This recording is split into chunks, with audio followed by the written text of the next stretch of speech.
সবাইকে আমন্ত্রণ জানাচ্ছি আন্তর্জাতিক সংবাদে। শুরুতেই জানিয়ে দিব হাতে থাকা সংবাদ শিরোনাম। শেখ হাসিনা সহ 12 জনের বিরুদ্ধে আরও এক হত্যা মামলা। এরপরেই জানাবো সেনা গৌরব পদক পেলেন আলোচিত সেই ক্যাপ্টেন আশিক। তারপরেই জানাবো জয়, ববি, নজরুল হামিদরা পাচার করেছে হাজার কোটি টাকা। আরও জানিয়ে দিব রূপপুর প্রকল্প থেকে $500 কোটি আত্মসাৎ শেখ হাসিনা পরিবারের। আর সর্বশেষে জানিয়ে দেব শেখ হাসিনার মতো ভুল করবেন না মমতা। এতক্ষণ জানাচ্ছিলাম সংবাদ শিরোনাম, এবার থাকবে বিস্তারিত। তবে বিস্তারিত খবরে যাওয়ার আগে আপনাদের কাছে অনুরোধ, যারা এখনো আমাদের ইউটিউব চ্যানেলটি সাবস্ক্রাইব করেননি দ্রুতই সাবস্ক্রাইব করে আমাদের পাশেই থাকুন। শেখ হাসিনা সহ 12 জনের বিরুদ্ধে আরও এক হত্যা মামলা করা হয়েছে। পুরান ঢাকার কবি নজরুল ইসলাম সরকারি কলেজ এবং সরকারি শহীদ সোহরাওয়ার্দী কলেজের 2 শিক্ষার্থী হত্যার অভিযোগে সাবেক প্রধানমন্ত্রী শেখ হাসিনা সহ 12 জনের বিরুদ্ধে আরও একটি হত্যা মামলা করা হয়েছে। রোববার 18 আগস্ট ঢাকার chief metropolitan magistrate CMM Tariqul Islam আদালতে সুপ্রিম কোর্টের আইনজীবী নাসরিন বেগম মামলাটি করেন। বাদীর অভিযোগ এজাহার হিসেবে নথিভুক্ত করার জন্য সূত্রাপুর থানার ভারপ্রাপ্ত কর্মকর্তাকে নির্দেশ দিয়েছে আদালত। আদালতের বেঞ্চ সহকারী সিরাজুল হক সাংবাদিকদের এই তথ্যটা নিশ্চিত করেছেন। এই নিয়ে শেখ হাসিনার বিরুদ্ধে ঢাকা, চট্টগ্রাম, বগুড়া ও জয়পুরহাটে 11টি মামলা হয়েছে। এর মধ্যে 10টি মামলাই হত্যার অভিযোগে আর অন্যটি অপহরণের মামলা। নতুন এই মামলায় শেখ হাসিনা ছাড়া আওয়ামী লীগের সাধারণ সম্পাদক ওবায়দুল কাদের, ঢাকার দক্ষিণ সিটি কর্পোরেশনের মেয়র শেখ ফজলে নূর তাপস, সাবেক স্বরাষ্ট্রমন্ত্রী আসাদুজ্জামান খান, সাবেক পররাষ্ট্রমন্ত্রী হাসান মাহমুদ, সাবেক শিক্ষামন্ত্রী মহিবুল হাসান চৌধুরী, সাবেক ডাক ও টেলিযোগাযোগ প্রতিমন্ত্রী জুনায়েদ আহমেদ পলক, ঢাকা রেঞ্জের সাবেক উপমহাপরিদর্শক সৈয়দ নুরুল ইসলাম, পুলিশের সাবেক মহাপরিদর্শক আব্দুল্লাহ আল মামুন, ডিএমপির সাবেক গোয়েন্দা প্রধান হারুনা রশিদ, সাবেক যুগ্ম কমিশনার বিপ্লব কুমার ও ডিএমপির সাবেক কমিশনার হাবিবুর রহমানকে আসামি করা হয়েছে। মামলার আর্জিতে বলা হয়, গত 19 জুলাই পুরান ঢাকার জনসন রোডে শিক্ষার্থীদের কোটা সংস্কার আন্দোলনের কর্মসূচি ছিল। সেদিন বিকেলে শিক্ষার্থীদের কর্মসূচিতে ছাত্রলীগ, যুবলীগ হামলা চালায়। হামলাকারীদের গুলিতে কবি নজরুল সরকারি কলেজের অর্থনীতি বিভাগের শিক্ষার্থী ইকরাম হোসেন কাউসার ও সরকারি শহীদ সোহরাওয়ার্দী মেডিকেল কলেজের শিক্ষার্থী ওমর ফারুক গুরুতর জখম হন। পরে ইকরামকে পুরান ঢাকার স্যার সলিমুল্লাহ মেডিকেল কলেজ ও মিটফোর্ড হাসপাতালে চিকিৎসকেরা মৃত ঘোষণা করে। অন্যদিকে ওমর ফারুক মারা যান ঢাকা মেডিকেল কলেজ হাসপাতালে। এদিকে সেনা গৌরব পদক পেলেন আলোচিত সেই ক্যাপ্টেন আশিক। পেশাদারিত্ব এবং ধৈর্যের পরিচয় দেওয়ায় সেনা গৌরব পদক SGP অর্জন করেছে বাংলাদেশ সেনাবাহিনীর আলোচিত ক্যাপ্টেন আশিক। আজ রোববার 18 আগস্ট দুপুরে সেনাবাহিনীর প্রধান ওয়াকারুজ্জামানের কার্যালয়ে গেলে তাকে এই সম্মাননা দেওয়া হয়। এ সময় প্রতিকূল পরিস্থিতিতেও পেশাদারিত্ব বজায় রাখায় ক্যাপ্টেন আশিককে সাধুবাদ জানান তিনি। তাকে ভবিষ্যতের জন্য অনুপ্রাণিত করেন সেনাপ্রধান। সামাজিক যোগাযোগ মাধ্যমে সম্প্রতি একটি ভিডিও ভাইরাল হয়। সেখানেই ক্যাপ্টেন আশিক অত্যন্ত বিচক্ষণতা ও ধৈর্যের সঙ্গে পরিস্থিতি সামাল দেন এবং সেটির সমাধান করেন। এরপরই এই পুরস্কার দেওয়া হলো তাকে। এদিকে জয়, ববি, নজরুল হামিদরা পাচার করেছেন দেশের হাজার হাজার কোটি টাকা। রিমান্ডে নেওয়ার পর মুখ খুলতে শুরু করেছেন সাবেক ডাক, টেলিযোগাযোগ ও তথ্য প্রযুক্তি মন্ত্রী জুনায়েদ আহমেদ পলক। তার জবানিতে বেরিয়ে আসছে দেশের সব প্রভাবশালীদের নাম। তবে নিজের সম্পৃক্ততার বিষয়টি আড়াল করে পুরো দায় চাপানোর চেষ্টা করছেন একটি সিন্ডিকেটের উপরে। সূত্র বলছে, জিজ্ঞাসাবাদে এখনো পর্যন্ত পলক স্বীকার করেছেন যে সাবেক প্রধানমন্ত্রীর পুত্র সজীব ওয়াজেদ জয়, শেখ রেহানা পুত্র রাদওয়ান সিদ্দিকী ববি, সাবেক বিদ্যুৎ ও জ্বালানি প্রতিমন্ত্রী নসরুল হামিদ বিপু এবং সাবেক পররাষ্ট্র প্রতিমন্ত্রী শাহরিয়ার আলম এবং CRI সেন্টার ফর রিসার্চ এবং ইনফরমেশন সিন্ডিকেট কিভাবে দুর্নীতির রাম রাজত্ব কায়েম করেছিলেন, পাচার করেছিলেন হাজার হাজার কোটি টাকা। পলক এরই মধ্যে জানিয়েছেন, প্রধানমন্ত্রী তথ্য প্রযুক্তি উপদেষ্টা জয়ের সিগন্যাল ছাড়া তার মন্ত্রণালয়ে কোনো কাজই হতো না। তার সিলেক্টেড কোম্পানিগুলো থেকেই সরবরাহকারী সব ধরনের যন্ত্রপাতি এবং সফটওয়্যার কিনতেন। জয়ের হয়ে মাঝে মধ্যেই CRI এর কিছু কর্তা ব্যক্তি পলকের সঙ্গে মিটিং এ বসতেন। সর্বশেষ ছাত্র আন্দোলনে আইন প্রয়োগকারী সংস্থাগুলোর বর্বরতা ঢাকতে ইন্টারনেট বন্ধ রেখেছিলেন পলক। তার হুমকিতে BTRC এবং বেসরকারি মোবাইল নেটওয়ার্ক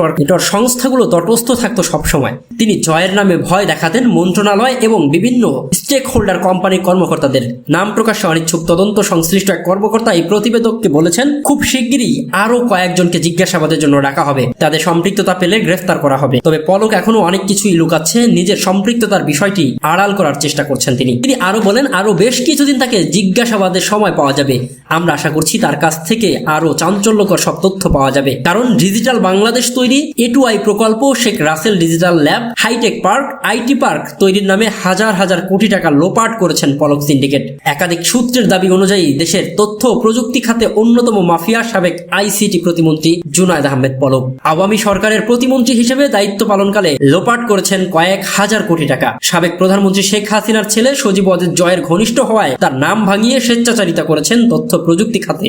শুধু পলক নয়, হাজার হাজার কোটি টাকার মালিক হয়েছেন তার স্ত্রী আরিফা জেসমিন কণিকাও। সিঙ্গাপুর, মালয়েশিয়া, আমেরিকায় গড়েছেন সম্পদের পাহাড়। সূত্র বলছে 2008 সালে নাটোরের সিঙ্গার উপজেলা থেকে জুনায়েদ আহমেদ পলক প্রথমবারের মতো আওয়ামী লীগের সংসদ সদস্য নির্বাচিত হন। এলাকার আওয়ামী নেতা ও ব্যবসায়ীদের কাছ থেকে টাকা ধার নিয়ে করেন নির্বাচনী হলফনামায় লেখেন মাত্র 15 শতক কৃষি জমি, ব্যাংকে 50,000 টাকা আর 60,000 টাকার আসবাবপত্র রয়েছে তার। এরপর তথ্য প্রযুক্তি প্রতিমন্ত্রী হয়ে আলাদিনের যেন চারাক পেয়ে যান পলক। সাবেক প্রধানমন্ত্রী শেখ হাসিনার ছেলে সজীব ওয়াজেদ জয় ছিলেন প্রধানমন্ত্রীর তথ্য ও প্রযুক্তি উপদেষ্টা, তাই জয়ের সঙ্গে খুব ঘনিষ্ঠ হওয়ার সুযোগ পান পলক। সেই সুযোগ কাজে লাগিয়ে হয়ে ওঠেন স্বেচ্ছাচারী। 5 বছর দায়িত্ব পালনের পর পলকের বিরুদ্ধে দুর্নীতির অভিযোগ উঠলেও জয়ের সুপারিশে সব অভিযোগ থেকে বেঁচে যান তিনি। ফলে 3 মেয়াদে অনেক মন্ত্রী প্রতিমন্ত্রী চেয়ার বদল হলেও পলক একই পদে থেকে যান। টাকা দিয়েও সবকিছু ম্যানেজ করে নেন তিনি। এদিকে রূপপুর প্রকল্প থেকে $500 কোটি আত্মসাৎ হাসিনা পরিবারের। রূপপুর পারমাণবিক বিদ্যুৎ কেন্দ্র থেকে $500 কোটি বেশি আত্মসাতের অভিযোগ উঠেছে ক্ষমতাচ্যুত প্রধানমন্ত্রী শেখ হাসিনা ও তার পরিবারের বিরুদ্ধে। শনিবার 17 আগস্ট প্রকাশিত গ্লোবাল ডিফেন্স কার্পের এক প্রতিবেদনে এমন তথ্য জানানো হয়েছে। এতে বলা হয়, প্রকল্প বাস্তবায়নকারী সংস্থা রোসাট্রম মালয়েশিয়ার একটি ব্যাংকের মাধ্যমে শেখ হাসিনাকে এই অর্থ আত্মসাতের সুযোগ করে দেয়, যাতে মধ্যস্থতা করেন ছেলে সজীব ওয়াজেদ জয় ও ভাগ্নি টিউলিপ সিদ্দিক। প্রতিবেদনে উঠে এসেছে আত্মসাতের পুরো ঘটনা। রাশিয়ার সহযোগিতায় বিদ্যুৎ কেন্দ্রটির নির্মাণ খরচ ধরা হয় $1,265 কোটি, প্রয়োজনের তুলনায় যা অনেক বেশি, যাতে মালয়েশিয়ার একটি ব্যাংকের মাধ্যমে শেখ হাসিনাকে এই বাজেট থেকে $500 কোটি আত্মসাতের সুযোগ করে দেয় প্রকল্প বাস্তবায়নকারী সংস্থা রোসাট্রম। এতে বলা হয়, নিজের ভাগ্নি টিউলিপ সিদ্দিকের মধ্যস্থতায় রাশিয়ার সঙ্গে এই চুক্তি করেন তৎকালীন প্রধানমন্ত্রী শেখ হাসিনা। আর এই মধ্যস্থতার বিনিময়ে পাচার করা অর্থের 30% পেয়েছেন টিউলিপ, শেখ রেহানা ও পরিবারের কয়েকজন সদস্য। উল্লেখ্য যে 2013 সালে রাশিয়ার প্রেসিডেন্ট ভ্লাদিমির পুতিনের সঙ্গে শেখ হাসিনার সাক্ষাতের সময় সঙ্গী ছিলেন টিউলিপ সিদ্দিক। গ্লোবাল ডিফেন্স কার্পের দাবি, সে সময় ঢাকা মস্কোর $1 বিলিয়ন অস্ত্র চুক্তির মধ্যস্থতাও করেছেন তিনি। আর 2009 সালে প্রচ্ছায়া লিমিটেড নামে একটি ভুয়া কোম্পানি চালু করেন টিউলিপ সিদ্দিক। তার মা শেখ রেহানা ও চাচা তৎকালীন প্রধানমন্ত্রী প্রতিরক্ষা উপদেষ্টা তারেক আহমেদ সিদ্দিক। জানা গেছে যুক্তরাষ্ট্রেও জুমানা ইনভেস্টের নামেও একটি কোম্পানি রয়েছে তাদের। সংস্থাটির অভিযোগ, এই কোম্পানির মাধ্যমেই বিভিন্ন দেশের অফশোর অ্যাকাউন্টে অর্থ পাচার করতেন শেখ হাসিনা। তাদের এই কোম্পানিটি ডেস্টিনি গ্রুপ নামে একটি চিটিং ফান্ড কোম্পানির সঙ্গেও যুক্ত হয়ে যুক্তরাজ্য সহ বিভিন্ন দেশে প্রায় $900 মিলিয়ন পাচার করেছেন। গ্লোবাল ডিফেন্সের কার্প নামের ওই পোর্টালটি 2018 সালে চালু হয়। বিভিন্ন দেশের সামরিক প্রতিরক্ষা খাতে দুর্নীতির অনুসন্ধান করে থাকে তারা। এদিকে শেখ হাসিনার মতো ভুল করবেন না মমতা। ভারতের আরজিকর মেডিকেল কলেজ হাসপাতালে এক নারী চিকিৎসককে ধর্ষণ ও হত্যার ঘটনায় উত্তাল হয়ে উঠেছে পশ্চিমবঙ্গ। এই ঘটনায় পশ্চিমবঙ্গের মুখ্যমন্ত্রী মমতা বন্দ্যোপাধ্যায়কে আক্রমণ করছেন অনেকে। যারা মমতাকে আক্রমণ করছেন তাদের আঙুল ভেঙে দেওয়ার হুঁশিয়ারি দিয়েছেন উত্তরবঙ্গ উন্নয়ন মন্ত্রী উদয়ন গুহ।